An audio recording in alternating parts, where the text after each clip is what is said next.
Hey, how are you? I'm so glad that you're here with us. And if this is your first time joining us, come on in, make yourself comfortable. And for those of you that are joining us on the first time, we are excited that you are here. This is a podcast that is just fun. We give you kind of information. Sometimes we just have a good time, but otherwise, just come on and let's have some fun today. And I'm Coach Mickey. And I'm Mel. I'm so excited that she is back here with us today. And for those of you that have been listening to Coach Mickey and Friends for a very long time, you know that Mel has been a co-host for, I think, 2 seasons. We did two Yeah. seasons together. Yep. And then as life would have it, we kind of did some different things. And I have been so excited to have you back on today. And now, for those of you that can be excited about this and always asking me about where is Mel, we're going to do this once a month. We're going to do this once a month. How fun is that? Oh, I'm so excited. I'm ready to be back. Well, I've missed you. I I have missed missed you. you. So we want to kind of kick off. This is season 6. Do you believe it? Season 6, Mel? Wow. I can't believe it. It's I crazy. I know, I know. And as the seasons have gone along, it's been great. It's been fun. I've had some Mm. incredible people that I've interviewed. And then I thought, I think what this world needs is a little bit more upbeat, fun, and insight. Oh, And you absolutely. and I talked about that off air, and it was just like, my gosh, you're so right about that. Oh, yeah, absolutely. We need to have some fun and positivity and, some laughter and good, in the Yeah. world today. Yeah, So, yeah. So I came across this, and you had told me off air that you had a story, and I thought mhm, today would be appropriate for this. yeah. And so we want to share with you guys, and this is going to be something really fun that we're going to do each month. We're going to pick a topic and kind of discuss this, and this is something hopefully you guys can resonate with. But they're saying that psychologists say people who let others go first in line when they seem rushed display 6 situational awareness traits that most people are too self-focused to develop. hmm Pretty cool, huh?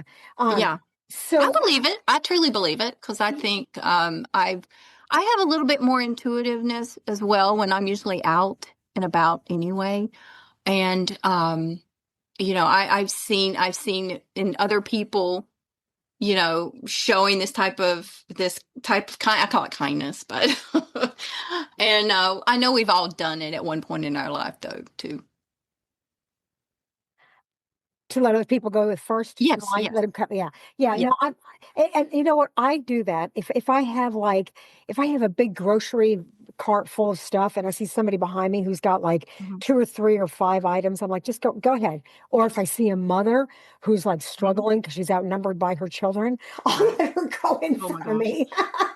Oh, I know. Well, the other day, I mean, we're getting ready to have a huge ice storm here. So for the last week, it's been extremely stressful just going to the store just to get, simple basic items. And my mom and I had gone to Sam's, and so how much stuff people can buy when they're at Sam's or Costco's, buggies and buggies. And we were the same way. We were stocking up on some stuff we were short in. And literally, we were there at the self checkouts. And it was just chaos. It was just chaos. People were rushing, people were in a hurry, and, they're trying, not knowing what's coming up with the storm. And they just wanted to be prepared. And there was this lady who had pulled in behind us, and I saw her, she's a little older lady, and she had like maybe 4 items, and she was juggling as it was. It's like I don't know if she couldn't get a buggy or forgot to get a buggy or was just in a hurry and wasn't thinking. But bless her heart, I just watched her. She was just kind of looking from aisle to aisle to aisle, just trying to gauge which one was going to go the fastest. So, I told mom, I said, let's hold up a minute. We haven't started. So we just let her go in front of her, and you could just see I could just see the stress in her face. And then you could just see her like, oh my God, she just like closed her eyes for a second. So, I do the courtesy too, but I could see at that moment that she was, on the verge of a panic attack or something. So I just said, and mom's like, oh, absolutely, having so many, just a handful of items. But that kind of hopefully made her day and made it a little easier. She didn't have to worry about that and waiting in line. And so, I mean, I think it's a good thing to practice, if you're, especially to just look around and just kind of gauge what people's reactions and where they might be at that moment in life, because we don't know what they're going through. You're right. And this, I'm glad that you shared that because one of the first things that they say in this is that the people that are willing to let others go in front of them or aware is they read emotional undercurrents before they become obvious. Hmm. And the fact that you could see this woman was struggling and she was having, whatever was going on and why she was rushing or whatever the reason may have been, you caught it. You actually Hmm. tuned into that, Hmm. while everybody else was so self-focused on getting out of there and getting Yep. home and knowing if they've got everything that they need for however many days you may have to deal with this storm. Right. The fact that you caught that, Mel, I mean, that just makes you exceptional. The fact that you could actually see her struggling and, her age. And so it's Hmm. a lot of things that you actually took into consideration, Yeah. to let her go. And that's really cool. But, Yeah. I see that all the time too, or I'll see people that are just, um, they're rushing or they're oblivious or they're on their Hmm. phone. They're Hmm. just not really aware. And I think that our society has become a lot more that way, where we're not really in tune to what's happening around us with other people No. emotionally because we're No. so I don't want to say self-absorbed, but maybe distracted. Maybe that's a Yeah. better word to I really think so. recognize on what other people are dealing with or what's happening around them. Oh, I totally believe that. And I know that with, social medias and phones and things like that, we kind of have a little bit of a disconnect anyway. And it is hard, when you're out in public just to stop a moment and kind of look outside that and just try and read people. And because, I'll just remember this one time I personally was going through a lot of grief, losing family members and things. And I remember, and then this is kind of sad, but I remember this, and I've told my mom about it, that I'm walking along and I was thinking about it and it was very sad. And I show my emotions on my face really easy. So, whether I'm confused or mad or whatever. But I guess I was looking pretty sad. And I had someone just walked up to me and just said, "Hey, you dropped something."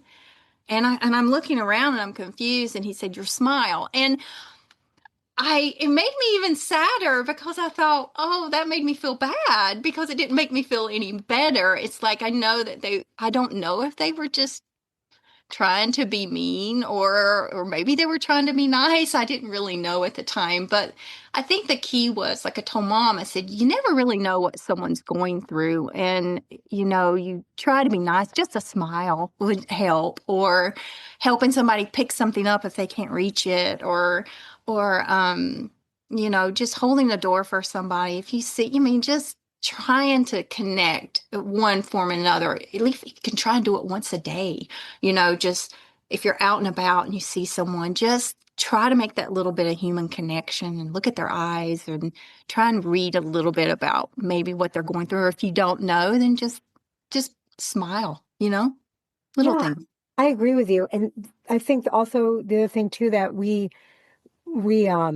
we'll look at people and like you said, a lot of times we are so wrapped up in what's going on with us that if you notice it or you see it, like you're right, a smile. I just read an article, it was just one of those quick articles that had said when you compliment somebody, even a stranger, whether you say, nice shirt, nice shoes, or wow, your hair looks nice, or just anything Oh that yeah. gives them a compliment, it raises, I guess, for lack of better words, the happiness in them, Oh uh, yeah. just that split moment. And we don't do that. And it just makes them feel good about themselves. And Mm-hmm. when you don't know what someone's going through, maybe just a kind word Yes, can make all the difference in the world.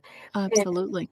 and we can do that without taking away, like you said, it's free. It takes a split second, Hmm. and all it does is it does something good, which is interesting because the second thing that they say is that the people that let other people go in front of them in line is they maintain peripheral awareness without losing focus, meaning that just like you said, you're walking by somebody and they drop something or whatever, and you just takes a split second.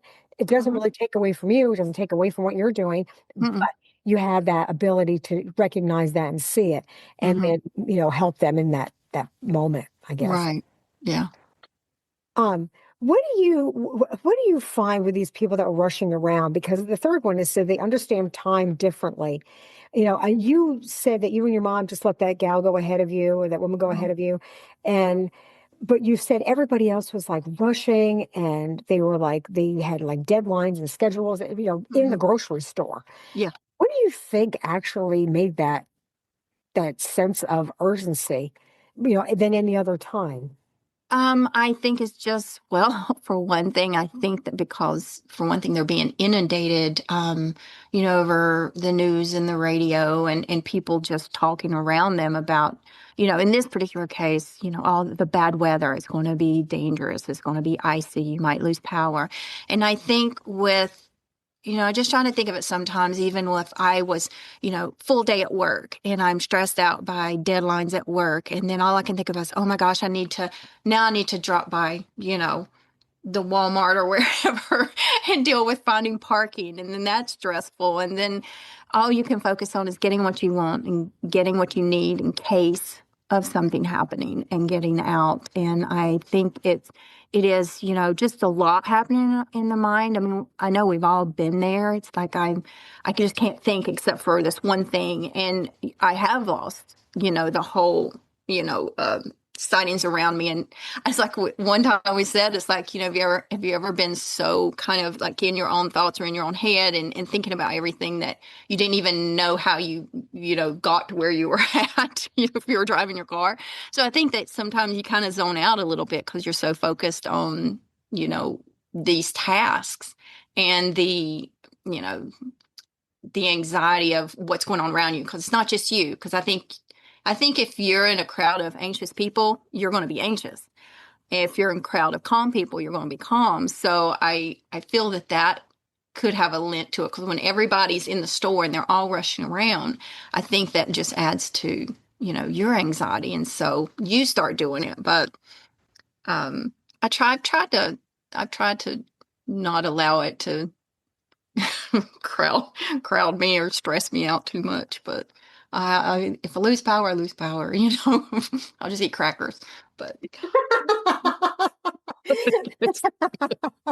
I know, I know. And I notice that too. A lot of times when we have a lot of storms, and I remember back east, because of the ice storms and everything, hmm and now, granted, back east, most houses have got fireplaces, so you hmm have that ability to keep warm. I would say, unless you're heating your house through, electric or whatever, and I've right. experienced that. I've experienced it some really bad winters where we've hmm had like a week without power because we've had these bad ice storms. Oh yeah. And you just prepare. I mean, whether it's, keeping the fireplace going. If you don't have a fireplace, then you work it where you've got the ability to stay warm and keep warm, Right. candles, things like that. So, I mean, there's a way to do it. I think hmm we go into panic mode because we realize that we're going to be uh inconvenienced for a That's couple it. of days. But the other thing too, I want to go swing back to what you said. I think people feed off of other people's emotions. If hmm everybody goes into a panic and they're grabbing things off the shelves, like I just saw an article this morning because I'm aware of your ice storm that's going to come, that's going to hit like Texas and Georgia. I mean, it's going to Yeah. be pretty significant. And it's going Yeah. pretty far south. And these are people that are not used to things like this, that are that cold and that, devastating. Mm-mm. But it was like And to, all the bananas were gone, and they show you how and they can't keep bananas, and I'm like, how many bananas do you actually eat? Whether whether it's on a regular basis during the week or for an ice or snowstorm, did you really need to have a run on bananas? well, what's so funny about it is people always ask the question, why do Southerners always run to the grocery store and get bread and milk? And it always comes back to it. If you do lose your power, for one thing, if you don't have gas, you have electric, then you can't use your stove, so you can't really cook anything. But you can make peanut butter sandwiches, banana sandwiches, peanut butter and banana sandwiches. And then the milk, of course, is to make, snow cream, but you can't do that out of ice. But at least it's just like a basic staple. That's usually what I tell people. Now, in today's times, times, I'm sorry, in today's times, there's all kinds of stuff. So, like I said, crackers, cheese, whatever, you name it. I'm not going to worry too much about it.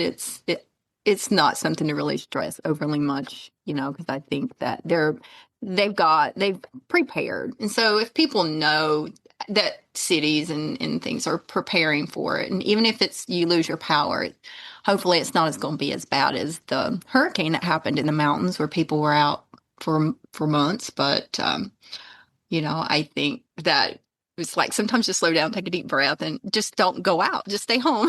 Don't go to the grocery store and stress yourself out. Just stay home. But Well, okay, that explains the bananas because the peanut butter and banana sandwich. I didn't think about that. But I am going to swing back to the milk, though. Oh, I guess hmm you could put the milk outside.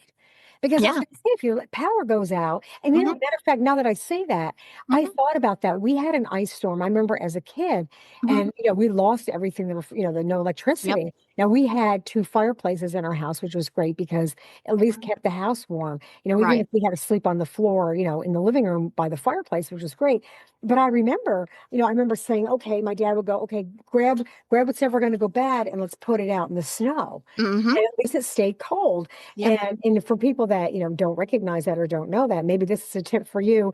If you're going to deal with ice in Texas or Georgia, and you're like, I have no electricity, well, put it Put outside. it outside. As long as it's below what? As long as it's 32 or Yeah. below 40, I guess you're good, right? Exactly. Yeah. That's what we used to do anyway. We'd put it out there, but with Yeah. the ice, it's a little different, but you can't even go anywhere. I mean, nothing goes in ice, so you're kind of stuck at home. So just get a book and a candle, or maybe now they got battery operated candles. So, but yeah, Well, I don't it's know. Here's a thought. How about maybe just spending time with each other and actually having a real yeah, conversation to playing a board game? You know, S- absolutely, something that doesn't absolutely. require you being on the internet. And Yep. actually maybe that's the next thing we can cover because hmm what I realize is a lot of people don't know what to do when they don't have their phones.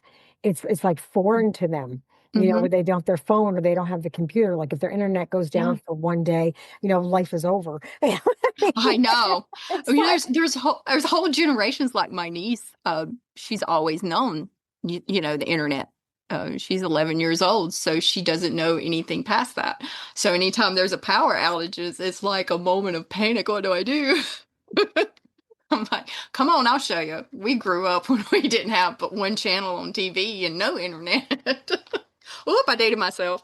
it's time to learn a card game to play cards. Oh my gosh. And actually converse with each other. What a concept, right? Exactly. Well, it is. It's so interesting. But we've as human beings and based on the different time frames, like you said, you and I grew up without internet, and Mhm. it just evolved and now it's become a huge part of our life. And Yeah. it's, even becoming more substantial in what we're doing and how we view things and what we're looking for. But also on the other hand, we know how to deal with stuff. Like example, we don't have the internet, we don't have the phone if the power goes out and we're able to say, okay, this is no big deal. We can move on and do something else. Right. And actually, I want to lead that into something because I want to give you a shout out. I know during this time frame, you've been doing something that everybody could do if the power was out. So That's why don't you right. share about the little books that you've been making because they're awesome.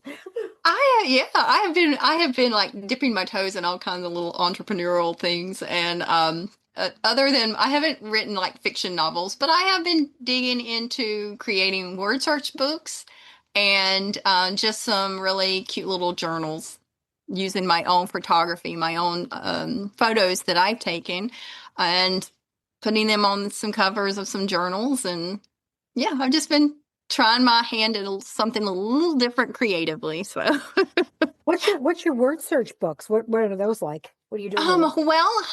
there I did a Halloween one, and it's just specifically Halloween, and I like to make mine, where they have like a little theme, like Halloween songs or something, and then you go and you search for the words. And I did a winter one. I'm getting ready. I'm probably within the next week or so. I'm getting ready to do a spring one, so I'll have that one up and ready within a couple of weeks. So I'm excited about that. I'm very proud of those. Those have been fun to do. Yeah, I think I got your Halloween one. It was so Hmm. cute. And what I'll do for you guys, just like any other time, I'll make sure that when you click on Mel's name, it'll drive you right to Amazon so you can find her books. Yeah. Oh, And thanks. yeah, that That's would be been fun. fun. But and how fun that you're doing something different. And I think there's Hmm. people I've noticed a couple of my son's friends. My son's 25. Hmm. And he has a couple of friends that I have met that have said that they have switched over to the old flip phones. They don't want the smartphones anymore. It's Really? too distracting. It's too much. And they said it was overwhelming between working and some that are Hmm. still going to school, that they just want to have a conversation. And I thought that was interesting Wow. that group of individuals, or that age group, is looking at going more to the flip phone.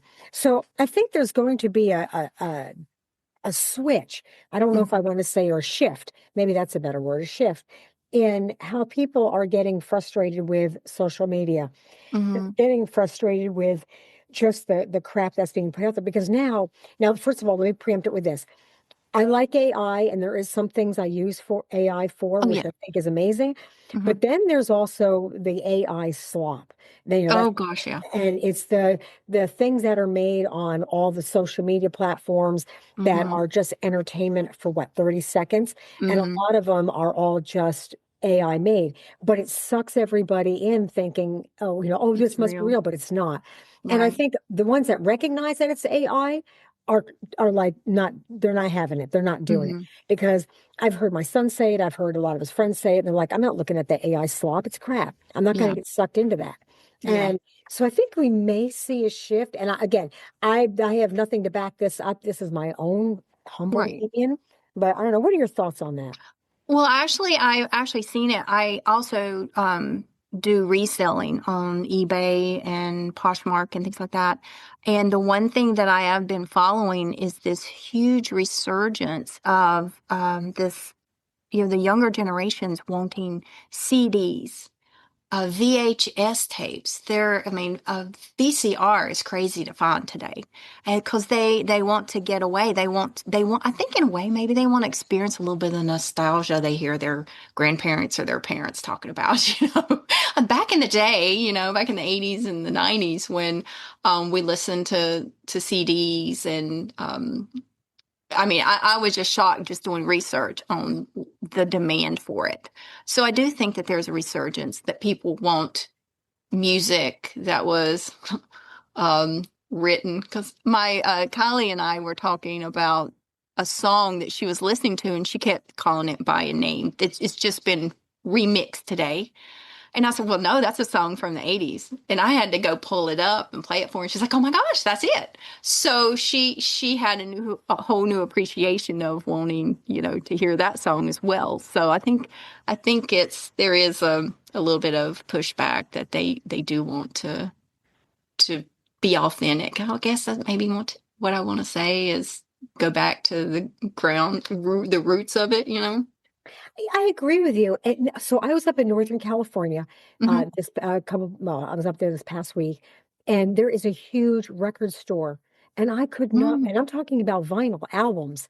And what I did notice was, okay, now you and I know when we had albums, I mean, we were listening to stuff like, no, I'm trying to go back. My albums were so eclectic. I had everything. Me too. I had from Madonna to Pink Floyd to, Led Zeppelin to, uh, Sergeant Pepper's Lonely Hearts yeah, Club yeah, the Band. cars. I mean, yeah, it's okay. We're probably showing our age now, but oh I well. know. However, but what I did notice, because I was looking through it, and I saw Lady Gaga. And I thought, how in the world does Lady Gaga have an album? She wasn't even around when we had vinyl. Yeah. But what I'm finding is these artists realize that vinyl is now becoming a huge trend. I even bought a record player. I bought a record player, and I grabbed all my old albums that I had since I was a kid when I Mm. was back east. And I was like, but I did notice that people are buying again the CDs, Yes. they're buying the vinyl. And I was wondering about that. And there was two things that was presented to me. One, people are so sick and tired of paying for streaming. And Oh it's like, so they gosh. want to buy something and own it. Hmm. And it was said to me the other day, and it hit me pretty hard. They said, you will rent everything and own nothing and like it. And I thought, that Oh, sucks. that is suck. That does suck because And it's you're not like right. you're even. It's not when you buy it to use it, be it a movie or a book or whatever. You're Right. paying for it.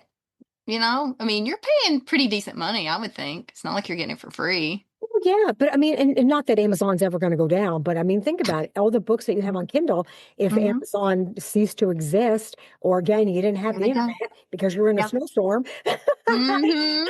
you're going to have to Exactly. buy a physical book. So much for my books to I know. read. But the one that gets me is all the streaming services, and that could be why people are now buying the Movies. videos Yeah. and the things that they want VHS or just the CDs. Because I've got a stack of CDs that I've had from when I had my kids were little. I have Mm-hmm. my favorite CDs. My dad has still had a CD player, Mm-hmm. and he'd pop them in and we watch that. He didn't have the streaming. I mean, Yeah. even recently, right up until when he passed away, which was 3 years ago. So it tells you Right. how current that is. But and you're right, because I'm thinking about this every time I want to watch something, I have to go back and buy it. And then Yes. I'm like, okay, now it's not on this one, or it's on this one. And then Mm-hmm. I'm like, this is really frustrating. I just It want to is. watch the damn movie and not have to try to find it or pay it for it again because it's no longer on that service. Right. So I can see how this is a shift because Mm-hmm. while these companies think, oh, you'll buy it and not and own nothing, I don't think it's going to last very long Oh, because I don't people are think going to so go, either. I don't think so. I'll go Mm-mm. back to that, and I'm okay with that. And you're right. I, Me too. I grab your CD player or or a way to listen to your music. Now, the music CDs, I don't even think they make the ability to listen to your car anymore. I don't think it's in my truck. I have a screen, but I Let's don't see. think I have the ability to listen to a CD. I'm thinking this, so do I? I don't think I do. I don't, I don't. I don't think I have one in mine. Yeah. But do you remember that where you could actually just pop in Oh a yeah. CD and listen to it in the car? Oh yeah. Absolutely. Absolutely. And you remember, you'd carry them all with you too. You'd have big thing sitting on the passenger seat and you flip through. You pop them in there. You had to strategically have them in order because back then, because you had to actually take it out of the case and pop it in, or you did it when you stopped and you made a choice. You were like, okay. And then if you wanted to skip back by the track or skip by the song you want to listen to, you had to almost know what order it was in. Yeah, exactly. Oh my gosh, can you imagine how much we remember that? It's the third song, and you just go, and you just remember that even to this day. You go onto this CD, it's the third song I want to hear, and that's it. Oh my God, That's those right. are the days. Oh my gosh. Well, I'm excited that we had a chance to connect today, and I'm Me so looking too. forward to doing this once a month. And if Mel's schedule allows, I would love to have you back as often as you possibly can come on because Oh, everybody has missed you. So many people ask oh, about you, and oh, I've missed you. And thank you. I have to admit, and I'm going to say this out loud. Some of the best and fun podcasts I've had have been with you, Mel, and you just crack me up. I love your spirit. I love who you are. You're an incredible human being and Oh, person. And I'm so happy to have you back on here with us. I oh, really am. thank you. You've made my day. Thank you so much. I have missed you. I missed everybody, and hopefully we get to do this again soon and have some more fun chit chats. All right, you guys, let's give Mel a warm welcome back. And again, I'm going to put the links to her books and her name when you see it in the description in the podcast. And for those of you again that are joining us for the first time, if you're not familiar who Mel is, go back to our other seasons where you can see and you'll hear some of, especially our best one. Like I told you off air, our best one that we have that still gets high rating is Tell Me Something Funny. And Hmm. oh my gosh, because we just laughed through the whole thing and our stories are just Those are the best. fun and it'll brighten your day and it'll give you an idea of who we are and what we do. So I love you. I look I forward to love you. seeing you next month. Awesome. Thank you so much. I love you too. All right, you guys, remember the most courageous thing you can do is be yourself. I'll look forward to seeing you next week. Until then, see ya. Bye, y'all. This episode was brought to you by keeponsharing.com. They're calling themselves the first truly ethical social network. They'll share back 50% of their revenue with their users, but that's just the tip of the iceberg. It's free to register, and they never sell your information. You can list your products, events, and content for free. Adult content accounts, be gone. They're fun, positive, and encouraging sites supporting local business. In a day and age where social media sites, even well-established ones, are being brought to light left and right for their questionable and sometimes downright archaic business practices, keeponsharing.com is a well-needed breath of fresh air. While you can share personal content, news articles, or just about anything for fun and profit, the marketplace allows practically anyone to sell anything at any time from anywhere. But on this site, you are the boss. I cannot express how amazing it is that keeponsharing.com shares 50% of all revenue back with the users on top of having a truly transparent, supportive, and clean business model. Check them out. I'm signing up. Will you? Go ahead and meet me on there. Just go to keeponsharing.com. A link will be provided in this episode's description.